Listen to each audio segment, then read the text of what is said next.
We begin tonight with a tense debate over proposed PNM towers in Albuquerque's far northeast heights. PNM saying they're needed to meet rising energy demand and reduce outages. But some living there are opposed, pressing PNM on their plans.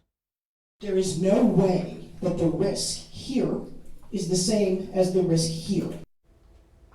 This map shows transmission lines in Albuquerque. Right now, they do not extend north into the Sandia Heights area where PNM wants to expand.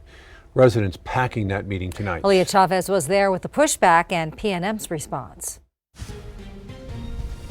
PNM plans to build a substation in Albuquerque's northeast quadrant as early as 2027 to reduce the risk of power outages in the community. People at Thursday's HOA meeting say they don't have an issue with the substation, instead with the 12 transmission lines needed for the project, which would go along Tramway Boulevard and then through Paseo.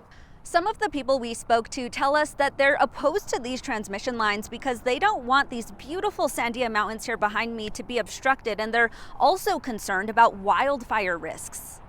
There was a fire behind my fence that was like 100-foot flames, and it burned up my whole backyard, that I had to pay for to get fixed.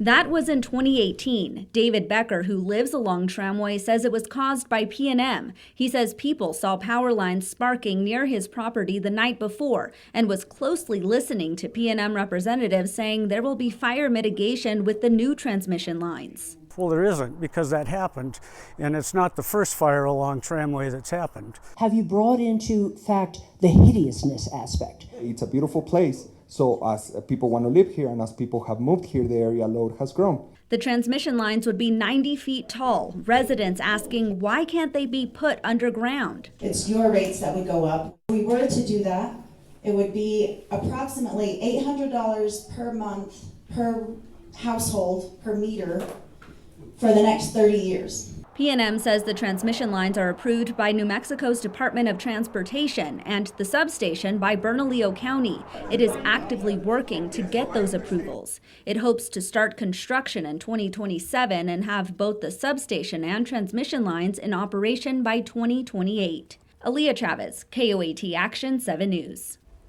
Tonight we asked PNM if it would reconsider the location of the transmission lines based on community input. We have not yet heard back.